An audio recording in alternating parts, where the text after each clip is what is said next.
One of the defining characteristics of concert snare drumming is the emphasis on color and tone. We change the sound of the drum to match, emphasize, or contrast the sounds around us. In that way, the snare drum becomes a band or orchestra within itself and is able to blend smoothly into any aspect of those ensemble sounds. The primary way that we can make these tone and color changes is by changing our playing spot on the head. We do this in a zone from near the center to near the edge. Every drum has a range of tones in it.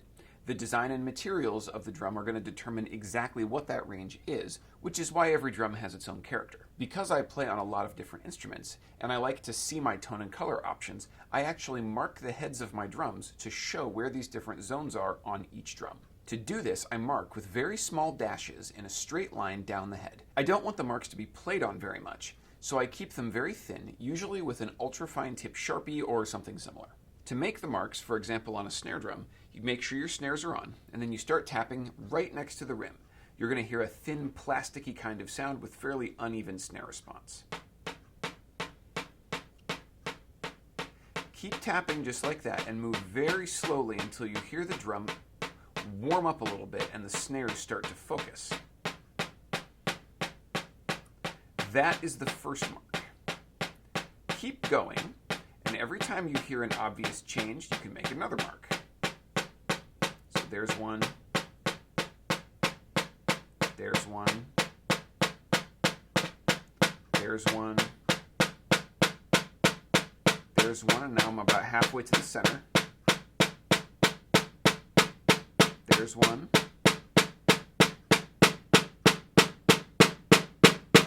And now here near the center, you're going to suddenly hear a bright pop sound. So here's the pop. And now it's gone. And now it's back. That's a harmonic that is not commonly used in concert drumming, but is common in, for example, drum set playing in certain styles.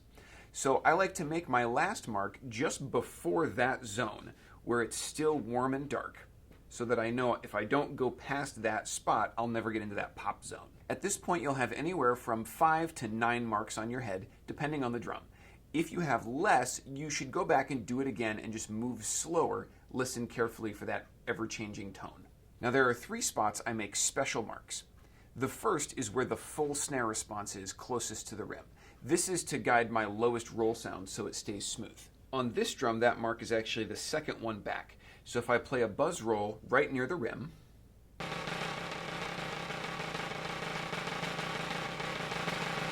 you can hear that sort of wave up and down in the sound. As I move back,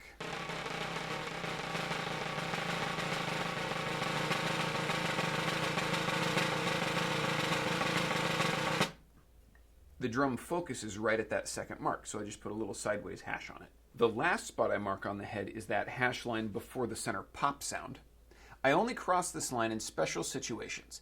Otherwise, right before this line is going to be the biggest possible sound on this drum. My third spot is about halfway in between these 2 marks, about 3/4 of the way across the whole drum. This is the spot with the most balanced blend of tone, and it's similar actually to where you would play on a timpani as well. I especially use this as my default sort of center to my sound in solo literature when I don't have the context of an ensemble to try to match and balance with. Now that you have the marks, the rules for use are very simple.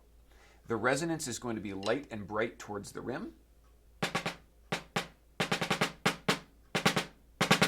This is for softer music examples as well, simply because it doesn't produce as much tone. Then the resonance is going to be very heavy and dark towards the center. You'll notice that it's a lot louder as well. You don't have to play on the marks. The zones in between are actually better sometimes because they will still be distinct from each other, but allow your ears some freedom to adjust around to get a final calibration on your absolute favorite sound. Generally speaking, we play the snare drum in the context of what's around us.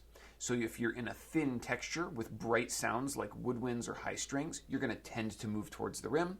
If you're in a thicker texture with broad or dark sounds like a low brass or low string section, you're going to tend towards your center. When you're alone and there's not a context, you can use the zones to separate your sounds for maximum clarity. The most common way to do that, and what I recommend, is that you assign every dynamic in a piece to a location on the head. So the drum is now more like several small instruments rather than just one large one. There's a lot more to say about this, but with the marks in place and some basic rules, you can now allow your ear to guide you from this point.